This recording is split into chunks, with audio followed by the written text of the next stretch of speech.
అసలు వీళ్ళని ఇవ్వమన్నోడు ఇస్తామని చెప్పమన్నోడు ఎవడు, ఇచ్చినట్లే ఇచ్చి ఆశ చెప్పి కింద పడేయమని ఎవరు అడగలే. అయ్యా ఇంత ఇస్తామని, మేము ఉన్నది 60%, 42 ఇస్తా అని చెప్పినాం.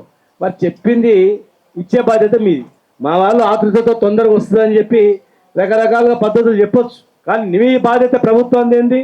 అరే నేను చట్టబద్ధత కల్పించి ఇస్తా అని చెప్పినా, మరి చట్టబద్ధతతోనే ఇవ్వాలా, రేపు కోర్టులో పోయి కొట్టేసిరంటే మా ప్రభుత్వమే బాధ్యత అవుతుంది.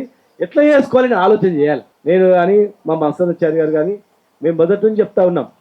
తమిళనాడు పోయి వచ్చినాం, తమిళనాడులో చూసి వచ్చి ఒక నివేదిక ఇచ్చినాం డెడికేటెడ్ కమిషన్, ఇట్లా చేయండి ప్రొసీజర్ ప్రకారం అని చెప్పి.